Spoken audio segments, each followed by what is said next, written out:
Olá, gente. Boa tarde a todos. É um prazer estar com vocês aqui para falar um pouquinho de saúde, de medicina preventiva, de qualidade de vida, que é o que trata o nosso projeto Manual do Proprietário, e aonde vocês já conhecem bem o lema: não existe 1 milhão de causas diferentes para 1 milhão de doenças diferentes. Que grande parte dessas doenças crônico-degenerativas que nos acometem hoje, seja uma artrose, uma artrite, inclusive a depressão, obesidade, diabetes, hipertensão, infarto, insuficiência cardíaca, acidente vascular cerebral, câncer. E aí vocês veem a infinidade de doenças. Essas doenças têm meia dúzia, entre aspas, de situações ocorrendo por muito tempo no nosso organismo e que é completamente ignorada pelos nossos hábitos, pela nossa medicina convencional. E eles são a desidratação intracelular, a falta de água dentro da célula e no tecido que permeia essas células, na matriz extracelular. A mesma coisa em relação ao oxigênio deficiente dentro da célula e dentro da mitocôndria, aonde ele tem que ser transformado em energia, adenosina trifosfato. Então, olha, coisas simples como manter as suas reservas de água em boa quantidade, bebendo pelo menos aí de 20 a 25 ml por quilo dia de água, e não sucos em caixinha, que contém uma quantidade absurda de açúcar e não tem energia vital, né? Ele está ali com conservante para durar muito tempo, o chá. Tudo isso pode ser esporadicamente e natural. Por exemplo, um chá que você tenha planta e faça o seu chá, um suco que você faça com uma fruta. Esporadicamente, por prazer, tudo bem. Mas a questão da hidratação é muito importante. E para isso é só a água. O que você come, né? Isso aí é processado. Você tem ideia que, por exemplo, num pãozinho você tem uma quantidade enorme de açúcar? Que num pão de forma integral você tem uma quantidade enorme de açúcar, de sacarose, isso mesmo, açúcar de mesa. 70% dos produtos industrializados hoje no planeta tem uma quantidade grande de açúcar embutido. E vocês sabem o quanto o açúcar não é bom para a nossa saúde. Então, muito cuidado com a tua alimentação. Escolha alimentos ricos em energia vital, vivos, pouco processados, muita fibra, muito vegetal. Diminuam a proteína animal, né? Não precisam se tornar veganos, mas diminuem isso, porque quando vocês comem essa grande quantidade de vegetais, neles estão incluindo os antioxidantes, que são o quê? Os antioxidantes que estão nas frutas e nos vegetais são as substâncias que vão controlar o seu estresse oxidativo, a quantidade de radicais livres, que é um outro daqueles monstrinhos que vem atuando a vida inteira para predispor o nosso terreno, o nosso organismo, a que a doença se instale. Então olha como é simples, né? A alimentação, se a gente pudesse, o que é difícil hoje, eu concordo, optar por alimentos ricos em energia vital, vivos, de preferência orgânicos, estaríamos também colocando uma quantidade menor de pesticida no corpo. Essa água que eu falei que é para hidratar, ela também serve de solvente para limpar, para detoxificar. Ela, associada a uma atividade física que vai te oxigenar a célula e a mitocôndria, vai também te fazer suar, e é um mecanismo de estar colocando toxinas para fora. Manter o bom funcionamento do seu intestino, você vai estar mantendo com essa quantidade grande de fibras que você vai estar comendo, seja num suco verde de manhã, na sua salada e verdura cozida no almoço, idem no jantar, salada, verdura cozida, uma fruta no intervalo das refeições. Com isso, você está colocando uma quantidade grande de fibras no seu corpo. E para que servem essas fibras? Para uma série de coisas. Além de retardar o esvaziamento gástrico, da saciedade, evitar a obesidade, essas fibras são os prebióticos, são o alimento para a nossa flora intestinal, para as nossas bactérias, que é um novo órgão, é um órgão importantíssimo, do qual a gente está começando a estudar agora. E eu posso dizer para vocês eu tenho acompanhado o Gut Project britânico, o americano, o projeto do intestino deles, que começou em 2009. Dali vai ser a mudança, a revolução na nossa forma de ver a medicina. Olha que interessante. Hoje, pela manhã na estrada, eu estava ouvindo um canal de notícias e tinha uma propagandazinha lá, com uma música até muito bem rimada, que falava assim: seu intestino é preguiçoso, mal educado, não é obediente, então toma lactopurga que ele vai obedecer. Né? E aí essa musiquinha rimava dizendo: seu intestino ele não quer trabalhar, ele não faz bem o serviço dele. Não, o lactopurga resolve. Aí no finzinho, como todos, as propagandas: bom, se os sintomas não passarem, procure seu médico. Quer dizer, isso aí não é medicina, porque essas pessoas com obstipação intestinal e que ficam usando laxativos ou laxantes de contato, elas vão pagar um preço muito caro no futuro. São laxativos que agem por irritação da parede intestinal, provocando um aumento da contração. E aí, a eliminação de fezes. Só que esses estímulos, ao longo do tempo, vai chegar uma hora que o intestino não vai responder mais. E aí essas pessoas vão formar fecalomas, pedras de fezes ali, onde o enfermeiro vai ter que pôr uma luva e introduzir a mão no reto do paciente para poder tirar essas pedras lá de dentro. Então, qual seria o tratamento adequado em vez de comprar o educador do intestino chamado lactopurga? É ensinar essas pessoas a comerem muita fibra, a tomarem água, a se exercitarem, porque isso melhora o peristaltismo. Isso faz com que o intestino volte a funcionar normalmente. Né? Ensiná-los a fazer enema, lembrar, né, que algumas sessões de hidrocolonterapia podem ser benéficas, lembrá-los de manter essa flora com probióticos, com unidades formadoras de colônia de lactobacilos em número suficiente, e várias cepas diferentes, várias espécies diferentes, como os acidófilos, os bífidos, os bulgáricos, os casei, os ramenosos. Né? Isso numa capsulinha que ela não dissolve enquanto ela passa pelo estômago. A gente chama de cápsula gastroresistente. Para ela dissolver só quando ela chega lá embaixo no intestino grosso, que é onde a gente quer que essas bactérias se instalem. Né? Porque se romper antes no estômago, elas vão ser destruídas pelo ácido clorídrico do estômago. Então não vai adiantar nada.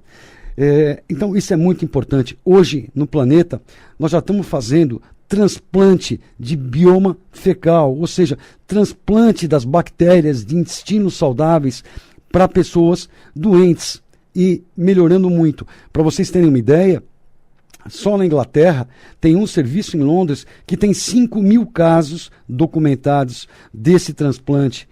Por isso que eu chamo de um novo órgão. Quando a gente trata bem desse jardim, dessa plantação, né, que é essa nossa flora intestinal, que é a comida para esses bichinhos, eles se diversificam e eles passam a fazer uma série de coisas muito importantes pela nossa saúde. Grande parte dos alimentos que a gente come, eles são absorvidos através da corrente sanguínea no intestino delgado. No intestino delgado existe uma flora, lógico, que muito menor do que no intestino grosso, e aliás, sobre essa não conhecemos quase nada ainda, mas grande parte dos alimentos são absorvidos ali para gerar a nossa energia e vão para a corrente sanguínea. Mas os outros alimentos que têm um tempo de digestão mais demorado, eles vão seguindo lá para baixo. E quem vai acabar de fazer esse serviço é essa flora bacteriana diversificada que a gente tem que manter com muito carinho. E o que destrói essa flora? Destrói essa flora tudo que é não natural. Né? Destrói essa flora, açúcar, destrói essa flora, farinha de trigo refinada, álcool em excesso, né? Molhos industrializados e, quem sabe aí, também tantas outras toxinas, como metais pesados, como amaciantes, como conservantes, acidulantes, agrotóxicos. Então, essa flora, ela tem que ser vista de uma maneira diferente e cuidada diferente, porque ali está uma grande solução para a nossa saúde a médio e longo prazo. Deixa eu dar uma ideia para vocês aqui de um trabalhozinho recente que foi publicado num congresso de cardiologia agora, para aquelas pessoas que têm o hábito de comer e deitar à noite, né? Mas antes disso, eu queria dar um alô para você que está ligando agora a sua Mundial, está sintonizando agora o nosso programa Manual do Proprietário, que esse é um programa semanal, ao vivo, onde eu recebo e-mails de vocês, e eu queria que vocês anotassem. O e-mail, o nosso contato é radiomundial@radiomundial.com.br. Repetindo, radiomundial@radiomundial.com.br. Vocês encaminhem suas sugestões de pauta, suas dúvidas, e a nossa diretora de jornalismo, a Samira Chaine, prepara esse trabalho com muito carinho e me entrega, e aí isso torna o nosso programa muito mais interativo e agradável, né? e proveitoso para vocês todos. Lembrem que uma dúvida de vocês é de centenas de outras pessoas que não mandaram essa pergunta, e vocês vão estar ajudando muita gente. Então, e-mail da rádio, radiomundial@radiomundial.com.br. Encaminhe então ao programa Manual do Proprietário, e aí eu vou estar falando exatamente o que vocês querem ouvir. Mas quem está ligando agora e não conhece nada do projeto Manual do Proprietário, fica aqui uma dica muito importante. Todos esses programas têm sido gravados e têm sido postados no YouTube para vocês. Então, quem pegou, ouviu um pedacinho só, estava no carro, não pôde anotar, ou esqueceu o que ouviu, é muito simples.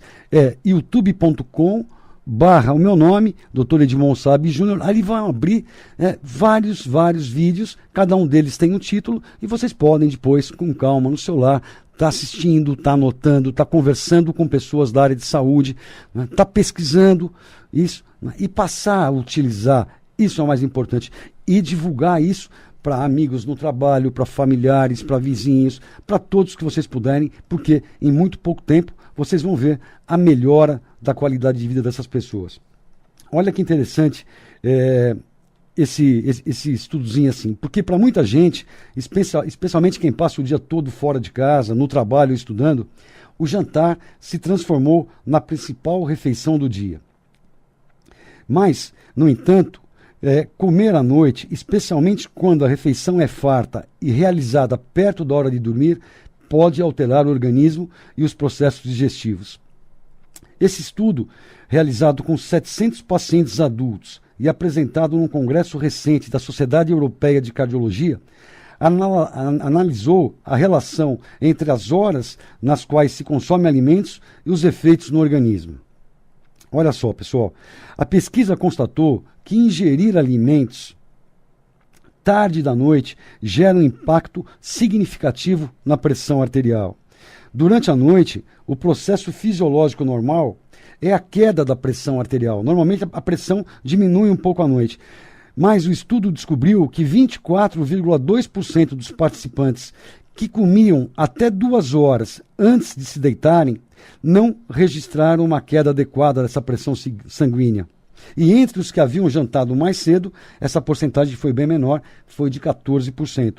Então, essa é uma dica que eu já dava para vocês há muito tempo, deitar com 1 hora de jejum, pelo menos, para dar tempo de esvaziar o esôfago e o estômago e diminuir aquele refluxo gastroesofágico. Então agora, aproveitando um estudo desse muito bem realizado, eu queria que vocês pensassem em aumentar esse tempo da última refeição para a hora que for deitar em pelo menos 2 horas, para não ter também esses efeitos adversos com a pressão arterial. Tem outras coisas também que já são sabidas em relação às pessoas que comem e vão deitar, que elas têm uma incidência maior de obesidade, elas não têm um sono com alta qualidade, e então a gente precisa tomar cuidado com alguns aspectos muito simples, e além de estar escolhendo o que vai comer. Por exemplo, o açúcar, a farinha, comidas pesadas e processadas antes de dormir, elas vão dar um trabalho metabólico muito maior para o organismo, né? Elas vão acender hormônios digestivos que vão alterar o ritmo normal, que a gente chama de ritmo circadiano do nosso corpo.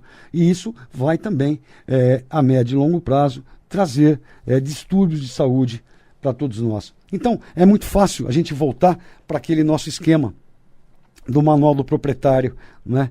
Por que comer no café, tomar aquele suco detoxificante? Por que comer no almoço aquela grande quantidade de fibra, sendo o primeiro prato um prato de salada e verduras e vários vegetais crus, depois um prato de vegetais cozidos, e aí pouca proteína animal, um arroz integral, um pouquinho de feijão, não é? Isso, tudo bem. E repetir esse processo à noite, no intervalo das refeições, uma fruta, dar o espaço antes de dormir para essa última refeição ocorrer pelo menos 2 horas antes de se deitar. Tomem água, façam atividade física, que vocês vão estar oxigenando o sistema. Então, não é difícil, é muito simples a gente estar conseguindo um ótimo nível de saúde. Obviamente, todo mundo tem aquele dia que não precisa ser, né, monge tibetano. Eu hoje vou comer uma linguicinha que eu gosto hoje, mas isso não é a rotina do dia a dia, de almoço e janta, de café da manhã, ovo com bacon, né? Porque aí, se for pensar em 3 refeições por dia, nós estamos pensando em 90 refeições por mês. Eu estou te falando que 4 vezes por mês, ou que seja 8 vezes por mês, 2 vezes por semana, né? Você coma alguma coisa que não se enquadre no que a gente peça, mas as outras 82 refeições do mês, você vai estar fazendo aquilo e o seu corpo vai estar, sem dúvida, se beneficiando muito desse processo. Então, esse é o projeto Manual do Proprietário. E eu vou deixar o canal aberto para algum ouvinte, eu tenho um tempinho ainda para responder algumas perguntas. O telefone da rádio é 3171-0221 e 3262-4490. E dando sequência naqueles outros monstrinhos, inflamação crônica silenciosa que é causado por toxinas ambientais, por alimentos processados, industrializados, açúcar em excesso, tudo isso. Então, além da gente estar evitando esses alimentos, nós também temos meios naturais de estar controlando essa inflamação crônica, como a utilização de ômega 3 para corrigir a proporção de ômega 3 e ômega 6, o uso de uma planta cúrcuma, que ela tem um poder anti-inflamatório natural, a Bolsélia serratia, são plantas que podem ser usadas sem medo de efeitos colaterais, né? São isentas de efeitos colaterais, e assim a gente vai controlando monstrinho por monstrinho e o seu corpo não fica predisposto para que essa doença manifeste. Se ela já estiver manifestada, ela não vai conseguir evoluir. Eu vou atender um ouvinte que está na linha. Boa tarde, quem é? Boa tarde. Pois não, como é seu nome? Elizabeth. Pois não, Elizabeth. Doutor, é o seguinte, eu estou pegando o resultado de uns exames meus de sangue e estou vendo aqui o triglicérides está 911, eu estou apavorada. Não, então você vai fazer uma coisa, você vai me ouvir pelo rádio, tá? Ok. E eu vou te orientar. Obrigado pela audiência aí, Elizabeth. Obrigado, doutor. Boa tarde. Pessoal, eu queria que vocês soubessem que esse lípide, essa gordura na corrente sanguínea, o triglicérides, ele não é aumentado como é aumentado os outros 3 tipos de colesterol, outros tipos de lipoproteínas. O triglicérides, ele tem uma via metabólica que ele se aumenta por carboidratos simples, carboidratos refinados. O que aumenta o triglicérides? Por exemplo, esses sucos de fruta em caixinha, excesso de açúcar, excesso de doce, alimentos riquíssimos em amido, como arroz branco, como batata, como farinha de trigo refinada. Então, você tira da sua dieta esses alimentos, né, diminui muito o arroz branco, a batata, a farinha de trigo, os doces, o açúcar, e com isso o seu triglicérides começa a cair. Obviamente, nós temos hoje medicamentos que agem, que são os fibratos, para abaixarem o triglicérides, que numa fase inicial da sua dieta podem também e devem ser usados para baixar mais rápido esse nível de triglicérides. Eu queria que vocês soubessem também que esse nível alto de triglicérides não me preocupa em relação simplesmente a causar placas ateroscleróticas que vão obstruir a circulação, mas ele é um grande fator causador de pancreatite. E pancreatite é algo muito sério, né? É algo para emergência hospitalar. Então, nós precisamos baixar esse triglicéride sim. Mas não adianta ficar tentando fazer isso só com remédios. Isso que eu queria que vocês entendessem. A pessoa que está diabética, ela não está diabética porque a mãe dela não deu o remedinho para ela do diabetes, contra o diabetes, desde que ela é criança. A pessoa que está hipertensa agora, ela não está hipertensa por falta de remédio antihipertensivo, porque a mãe não colocou na mamadeira dela e deu durante a vida inteira remédio para pressão. Tem os mecanismos, os motivos que levaram a isso. E esses mecanismos e esses motivos têm que ser tratados, sim, em primeiro lugar.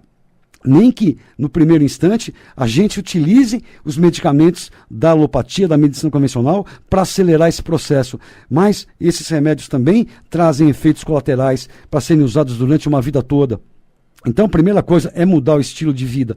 Nós não podemos, nós como pacientes e nós como médicos, depositar todas as nossas apostas nas drogas sintéticas da indústria farmacêutica. Nós precisamos aprender a mudar os hábitos de vida. Nós precisamos aprender a controlar melhor, né, o que a gente faz. Porque é muito fácil. Eu vou ter 90 quilos, 100 quilos, eu estou obeso, eu estou com pressão alta, eu vou tomar um remedinho para pressão todo dia. Aí eu fico diabético, eu tomo um remédio para diabetes todo dia. Continuo com aquele peso. Eu vou acabar com uma série de efeitos colaterais, eu vou acabar cego por causa do diabetes, eu vou acabar com membros amputados por causa do diabetes, eu vou acabar com disfunção erétil por causa do diabetes, tudo, mas eu estou tomando um remedinho do diabetes todo dia. Vou acabar com insuficiência renal? Vou, por causa da hipertensão do diabetes. E estou tomando remédio para hipertensão para diabetes. Enquanto a gente não mudar